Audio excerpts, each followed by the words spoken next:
Anak-anakku semuanya, di hari ini kita bersama-sama akan belajar dengan topik hidup yang dijiwai oleh Roh Kudus di dalam tahun pelajaran 2024-2025. Sebelum kita memulai pembelajaran hari ini, marilah kita buka dengan doa pembuka. Dalam nama Bapa dan Putra dan Roh Kudus. Allah Bapa di surga, kami sungguh berterima kasih atas curahan Roh Kudus di dalam kehidupan kami saat ini. Semoga kami selalu Engkau sertai sekarang dan selama-lamanya. Amin. Dalam nama Bapa dan Putra dan Roh. Ketika kita akan berbicara tentang hidup yang dijiwai oleh Roh Kudus, maka kita harus mengenal dulu apa itu Roh Kudus. Nah, dalam doa aku percaya yang sering kita daraskan, apalagi ketika mengikuti perayaan Ekaristi, pasti kita akan mendaraskan doa aku percaya, karena doa aku percaya sebagai doa pengakuan iman kita kepada Allah Bapa, Putra, dan Roh Kudus. Roh Kudus itu apa? Itu adalah yang akan kita bicarakan yang pertama. Yang kedua, anugerah dari Roh Kudus. Yang ketiga, bagaimana cara kerja dari Roh Kudus. Dan yang keempat adalah di mana Roh Kudus tinggal. Nah, kita harus mengenal terlebih dahulu apa itu Roh Kudus. Roh Kudus adalah pribadi atau entitas dalam ketiga dari Tritunggal. Allah Tritunggal dimanifestasikan sebagai Bapa, Putra, dan Roh Kudus. Dengan setiap pribadi itu sendiri adalah Allah. Roh Kudus adalah pribadi Tuhan dalam konsep Tritunggal. Roh Kudus hanya dipercayai oleh umat Kristiani dan adalah pribadi yang penolong dan pemimpin serta pendamping hidup bagi rohani dan jasmani.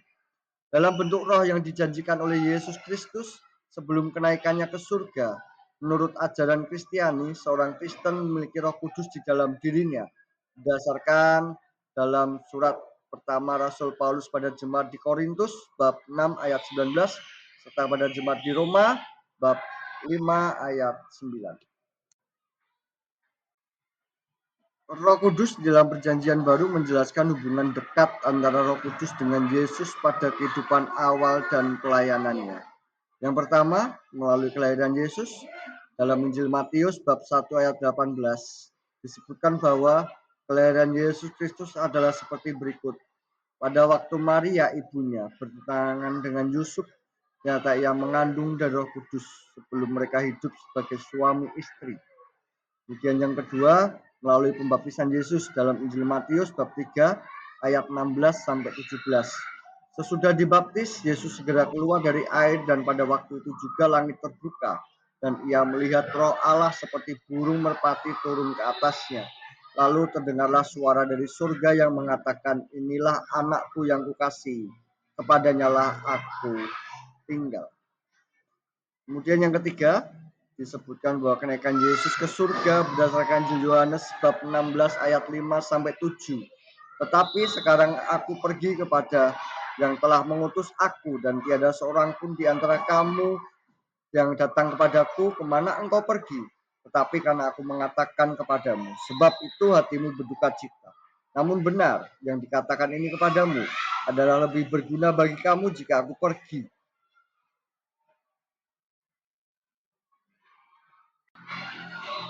Dalam Kompendium Gereja Katolik artikel 694 sampai 701 disebutkan bahwa lambang-lambang Roh Kudus yang pertama air, yang kedua api, yang ketiga tangan, yang keempat meterai, yang kelima jari, yang keenam awan dan sinar, yang ketujuh merpati, yang kedelapan adalah urapan.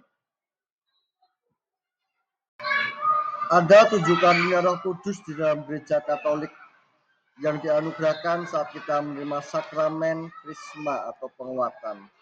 Dalam pelaksanaan sakramen Krisma, Bapak Uskup menumpangkan tangan di atas kepala penerima sakramen Krisma sambil mengucapkan, terimalah tanda karunia Roh Kudus.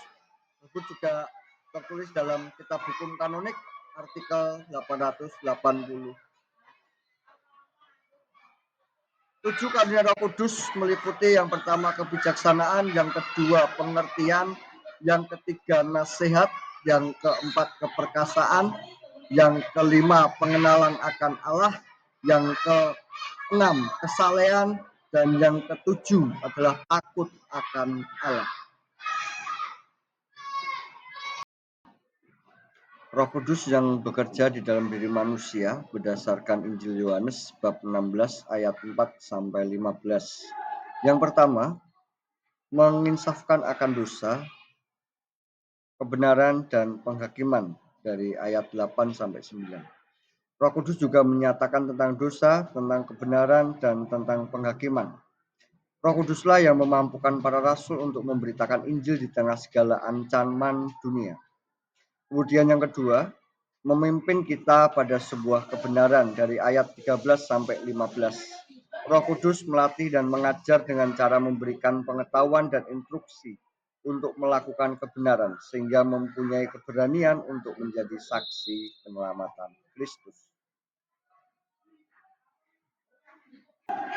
Di manakah Roh Kudus tinggal? Berdasarkan Injil Yohanes bab 14 ayat 16, Aku akan minta kepada Bapa dan Ia akan memberikan kepadamu seorang penolong yang lain, supaya Ia menyertai kamu selama-lamanya, yaitu Roh kebenaran. Dunia tidak dapat menerima Dia, sebab dunia tidak melihat Dia dan tidak mengenal Dia.